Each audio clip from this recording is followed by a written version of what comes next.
ఇప్పుడు కేవలం 7,999 up to 10 kgs వరకు బరువు తగ్గి అధిక బరువు నుంచి వచ్చే ప్రధాన సమస్యలను దూరం చేసుకోండి. పుష్ప తర్వాత బన్నీ రేంజ్ ఒక్కసారిగా పెరిగిపోయింది.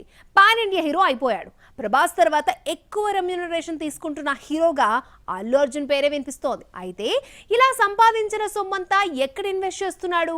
తండ్రి అల్లు అరవింద్ లా బిజినెస్ మ్యాన్ అనిపించుకోవాలనుకుంటున్నాడా? Allu Arjun side business start చేశాడు. సినిమాల్లో సంపాదించిన డబ్బులు ఎక్కడో ఖర్చు పెట్టకుండా ఇండస్ట్రీలోనే పెట్టుబడులు పెట్టడం విశేషం. ఏషియన్ ఫిల్మ్స్ తో కలిసి హైదరాబాద్ నడిబొడ్డులో AAA మల్టీప్లెక్స్ థియేటర్ నిర్మించిన బన్నీ మరో 2 మల్టీప్లెక్స్లకు ఓనర్ అవుతున్నాడు. హైదరాబాద్ లోని ఔటర్ రింగ్ రోడ్ లో ఒకటి, వైజాగ్ లో మరొకటి ప్లాన్ చేశాడు. సినిమాకు 100 కోట్లు తీసుకుంటున్నాడని ప్రచారం జరుగుతోంది. సంపాదన అంతా ఇలా మల్టీప్లెక్స్ బిజినెస్ లో పెడుతున్నాడు బన్నీ. ఆల్రెడీ నిర్మాతగా మారిన మాస్ రాజా రవితేజ, మహేష్ బన్నీని ఫాలో అవుతూ దిల్సుఖ్ నగర్ లో మల్టీప్లెక్స్ నిర్మాణానికి ప్లాన్ చేశారు. మాస్ రాజా మట్టి కుస్తే అనే తమిళ్ మూవీతో నిర్మాతగా మారి ఆ మధ్య చాంగురే బంగారు రాజా, సుందరం మాస్టారు నిర్మించారు. మల్టీప్లెక్స్ బిజినెస్ లోకి రావడం ప్రభాస్ తో స్టార్ట్ అయింది.